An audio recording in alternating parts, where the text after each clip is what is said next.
Hey guys, how's everyone doing? Welcome back to Harry's Highlights. On this video, we're going to talk about the book, The 21 Irrefutable Laws of Leadership by John C. Maxwell. Now, this is about understanding the different parts of leadership in the individual laws. So these are irrefutable. These are laws that are required to be an effective leader. That means that they're not negotiable. They are the parts that make up an effective leader. You need not just one of them, not just two of them, but all of them to be a truly effective leader. So, each video we want to focus on one of the laws. And today we're going to focus on Law 13, Law of the Picture. Law of the Picture is understanding about how people do what people see. So you as a leader set the example of everything that your followers are going to copy, good and bad. That means that when leaders show the way with the right actions, their followers copy them and succeed. But that also means there's a lot of pressure on you to always be performing at the best, because anything that you do, your team will do as well.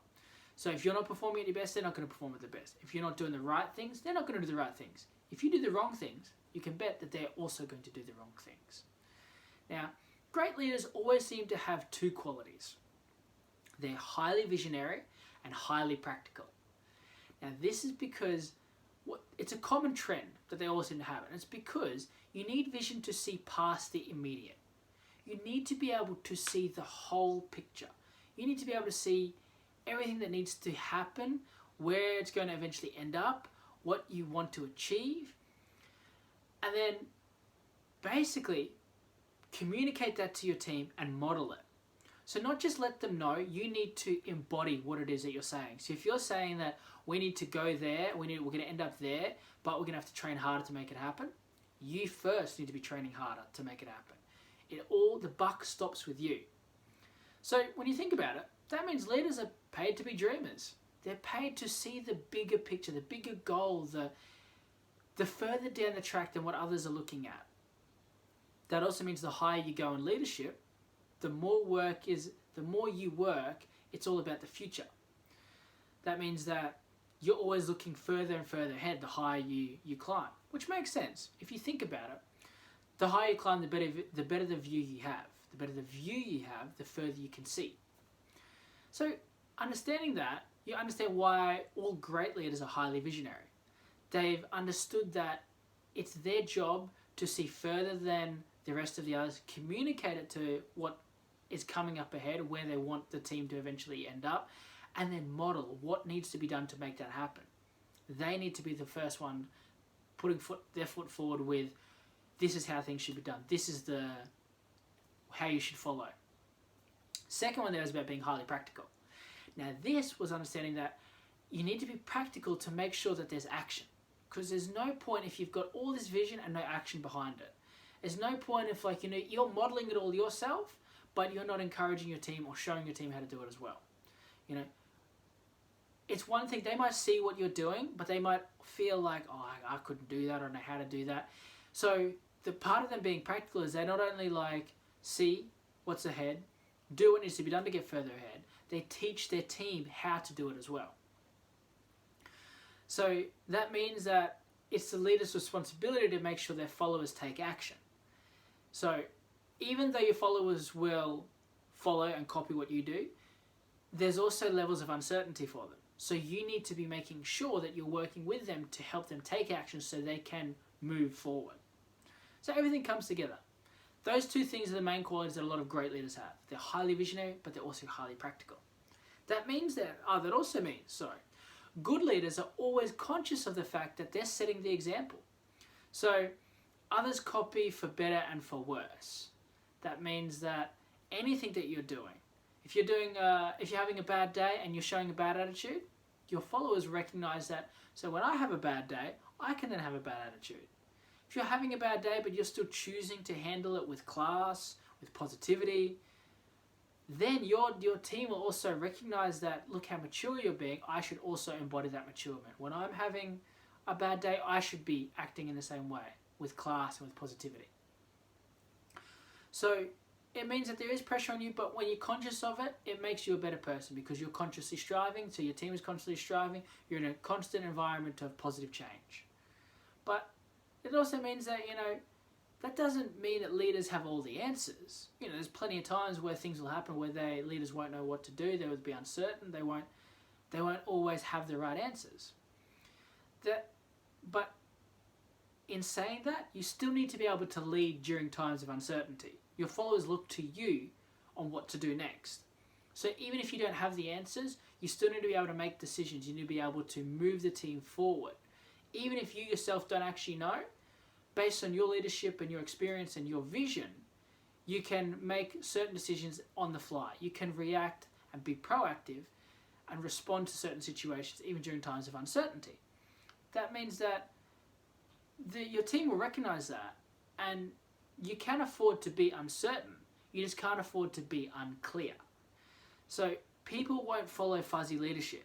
You know, you might be able to communicate to them, I don't actually know all the answers here. I haven't experienced this before, but based on what I can understand from the situation, this is what I believe we should do. You've made it clear that it's like, I don't know what I'm essentially 100% of what I'm doing, but I'm saying this is what we should do. And they're like, okay. But if you decide to like, we're going to do this. Oh, I don't know if that'll work. Maybe we should do this. They're like, do you know what you're doing? Yeah, of course I do. I'm the leader. That mentality there is like, well, I don't think you do. Your actions speak otherwise.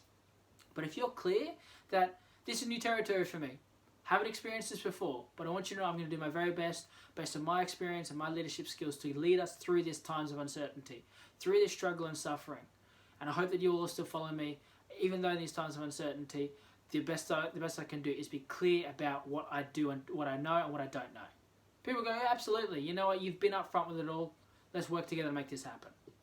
But when you can understand that and embody that one, then you can be a more effective leader. But in that same token there, it's easy to teach what's right than it is to do what's right. You know, it's very easy to say that, you know, tell people this is what you should do. But when time comes to do that, can sometimes be a little bit more difficult. It's in all things. But nothing's more confusing than people who give good advice but set a bad example. And at the same time, nothing is more convincing than people who give good advice and set a good example. So your actions should follow your words.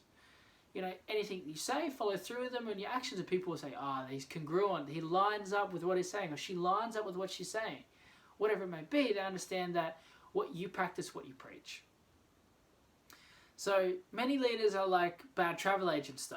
They send people or tell people to go places they've never been and they've never experienced. Instead of being good tour guides, sharing their experiences on places they've been and helping them understand, this is where I've been, this is what I've done, here's why I recommend it, here's why I believe you should do it. As a good tour guide, you're guiding them through this, not sending them away. As a leader, you should always be leading from the front. You should always be taking the first steps. You should be moving the team forward based on you leading. Leading always means from the front, not from the back or the sides. And understanding that is why when you understand that, you understand why some people are bad leaders. Why some people sort of have that mentality of that, like, try this or go there, or I have no idea what this is, but I'm not going to tell you that. I'm just going to tell you to go there. When you embody that thinking of as a good tour guide, they tell you about these little idiosyncrasies and these little parts and these things that you can only know after doing it. You can only know after experiencing it. And then you can also communicate on a different level when it's like, this was my struggle, here I'm going to help you so that you can prevent you from making that struggle. Or here's what I found when it happened. It might be the same for you, or it might be different. Or here's what I've done. You're a little bit different to me, so I know you probably won't experience the same thing. So here's what I'm predicting will probably happen to you based on my experiences from going there. That there's appreciative. People recognize it and go, wow, this person's invested. So as a leader, when you think about it all, the first person you need to lead is yourself. You have to work first on yourself, hardest and longest. And that's not easy or natural, but it is essential. Because the buck stops with you. You are the example, you're the standard, you're the bar. Everybody tries to meet your level. That means that it's imperative, essential, that you are at the best you can be and constantly striving for better. If you can understand that, you can understand the law of the picture and what it means to do what people do, what you do. They'll do what they see, not always what they hear. So you have to show them what you can do, not just tell them what to do. If you can do that, you can understand and embody the law of the picture. Now I'll be making a lot more of these videos for this training series to help you with your personal and development goals. That's all for now though. So until next time, leave a comment below on what you like the most and look forward to sharing more with you in the next episode of Harry's Highlights.